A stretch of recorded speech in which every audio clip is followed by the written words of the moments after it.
Sevgili dostlar, hepinizi muhabbetle selamlıyorum. Türkiye'deki Emir Timur düşmanlığından bahsetmiştik.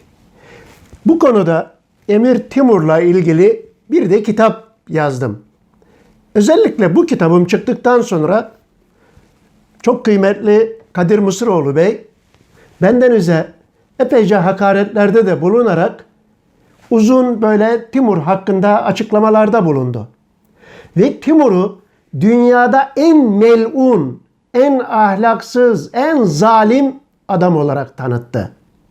Demek ki bu dünyada Nemrutlar, Firavunlar, Haccacı zalimler, Moğol, Cengizler gelip yakıp yıkmadı. Böyle aylarca, günlerce o Bağdat'tan, Dicle'den mürekkepler, kitaplar yakıldı, yıkıldı, yerle beraber edildi denilenler hep unutuldu Kadir Bey'in yanında ve Emir Timur dünyanın en melun ve zalim adamı oldu. Anlaşılır gibi değil. Oysa ben belki ortaokul, lise yıllarında, üniversitede de duyduğum kadarıyla Timur hakkında 4 tane meşhur iddia vardır. Bunlara cevaplarını vereceğim. Hiç kimseye de hakaret etmeden, hiç kimsenin de şahsiyetine bir söz söylemeden, barikayı hakikat müsaademeyi efkardan doğar. Hakikat kıvılcımları fikirlerin çatışmasından ortaya çıkar. Sadece böyle guguman kuşu gibi lisede duyduğun sözleri, bir hocadan duyduğun, bir kitaptan okuduğun sözleri tekrar etmeyeceksin. Fikirleri tartıştıracaksın. Mesela Timur Osmanlı'ya vurdu, Yıldırım Bayezid'le çarpıştı, çatıştı. Bütün bu Timur'un Osmanlı ülkesinde de 9 ay kaldığı halde ortada bir tek zalimliği vardır: Sivas'ta katliam. Yani onun dışında ben Timur hakkında ciddi hiçbir böyle kötüleyici bir husus duymadım. Ama Timur hakkında çalışırken o kadar adaletine ve yerine göre adil idaresine şahit olduğum uygulamalar var ki, zulmünü göstermeyen o kadar hadiseler var ki. Mesela sadece insanımız Emir Timur'un Nasreddin Hoca ile geçirdiği hikayeleri dinlesin, fil hikayelerini. Mesela Ahmedi var, ilk Osmanlı tarihçisi. Timur'la arasında konuşma geçiyor. Timur diyor ki ben ne kadar kaç akçe ederim diyor. O da diyor ki 75 akçe edersin. Timur diyor ki benim sadece diyor şu belimdeki kemer 75 akçe der. Sen neden bahsediyorsun? Ben de zaten ona diyor değer biçtim diyor. Sana ne vereyim ki diyor. Şimdi bir zalim adam bu söze ne yapar düşünün. Timur sadece gülüyor. Mesela Kütahya'da Timurtaş Paşa'nın hazineleri ortaya çıkıyor. Diyor ki Timurtaş Paşa'ya neden bunlara harcamadın? Neden üzerime asker toplamadın? Neden bu paraları veli nimetin uğruna harcamadın? Bak bugün bütün hazinelerin elime geçti. Diyor ki Timurtaş Paşa benim padişahımın diyor kulunun parasında gözü yoktur. Padişah oğlu padişahtır. Sonradan görme değildir diyor. Ağır bir cevap Timur'a. Timur o kadar sinirleniyor ama buna rağmen öldürtmüyor. Hapse gönderiyor. Şimdi uygulamalar öyle sadece bir noktada değil. Gelelim Sivas hadisesine. Sivas'a ilk defa geldi Timur. Evet, bizim bazı kaynaklara göre Sivas teslim oldu diyorlar. Ama bir kısım kaynaklara göre hayır, Timur Sivas'a diyor savaşarak girdi diyor. Teslim olmadılar diyor. Şimdi bu teslim olmadılar diyenler öldürttüler diye ifade ediyor. Burada tabii kaynaklar tartışılabilir. Ama halkı değil, vuruşanları yani müdafileri öldürttürüyor. Burası önemli ve bunu bir gözdağı olarak da yapabilir. Yıldırım'la anlaşayım diyerek kendinden sonrakine bir gözdağı olarak hükümdarların zaman zaman uyguladıkları hususlardandır. Gelelim buradaki abartmalara. Mesela bunlardan bir tanesi Evliya Çelebi'dir. Evliya Çelebi şöyle bir söz kullanıyor. Timur diyor Sivas'ta 70 bin alim ve fazılı katlettirdi. Şimdi Sivas'ta 70 bin alim ve fazıl olursa 70 binde tüccar ve esnaf sınıfı olur. 70 binde kadın olur. 70 binde çocuk olur. Şimdi düşünelim. 5 tane 70 bini düşünsek 350-400 bin Sivas'ın nüfusu olması lazım.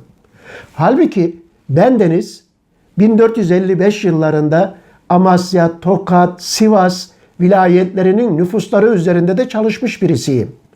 O dönemlerde tahmini olarak bu 3 şehrimizin hiçbirinde nüfus 15 bini geçmiyor.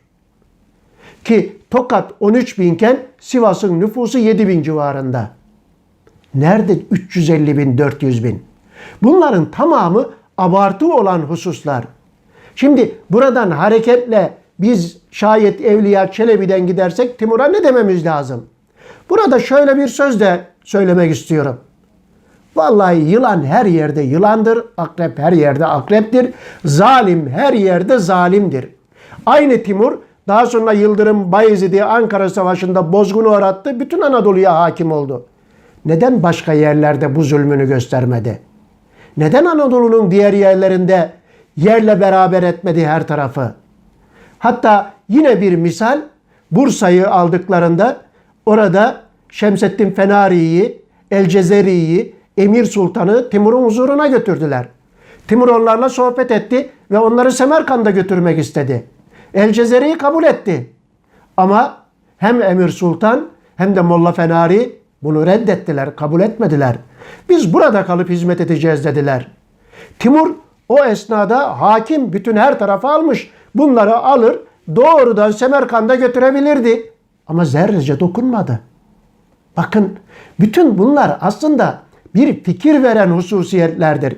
Yani Timur'un tarihini, Timur'un tarihçilerini de ve dönemin bütün tarihlerini tam olarak okuyup değerlendirmeden söz söylemek mümkün değil. İkinci hususa gelelim. Bakın bu da yine devamlı söylenen bir iddiadır.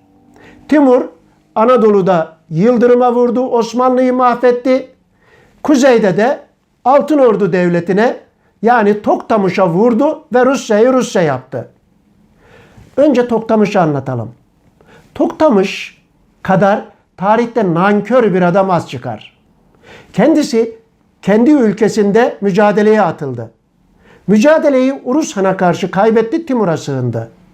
Timur onu bir baba şefkatiyle karşıladı, asker verdi, kuvvet verdi, destek oldu.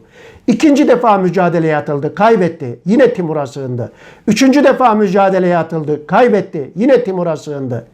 Ve dördüncüde iktidarı ele geçirdi Toktamış. Peki yani Toktamış Timur'un sayesinde devlet sahibi oldu. Timur cihada gitti, Toktamış arkadan ülkesine girdi ve mahvetti. Timur bir kez daha bunu yaptı, Toktamış ikinci defa Timur'un ülkesini vurdu. Ve Toktamış'ın askerleri ele geçtiği zaman Timur onlara dedi ki, ben kendisini evladım gibi severim, bu zalimliği yapmasın. Bunu yapmasın, bir daha böyle bir işe tevessül etmesin diyerek onların hepsini serbest bıraktı.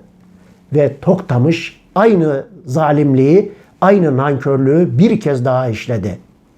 Timur'un ne yapması lazımdı? Gel ülkemi işgal et, gel ülkemi al, gel benim ülkem senindir mi demesi lazımdı. Bir hükümdar olarak gereğini yaptı ve Toktamış'ın üzerine sefere çıktı. Şimdi biz burada hangisini haklı bulalım? Hangisine söz söyleyelim? Bunu sizlerin insafına bırakıyorum. Ancak Rusya'yı bu şekilde mi Rusya oldu?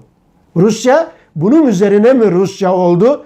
Ve yine mesela bir iddia, bunu da özellikle Kadir Bey çok dillendiriyor. Şia'nın doğuşuna, Safevi devletinin ortaya çıkışına, orada bir Şii devletinin ortaya çıkmasına Timur sebep oldu diyor. Bunları da inşallah bir başka sohbetimizde sizinle konuşuruz sevgili dostlarım, muhabbetlerimle.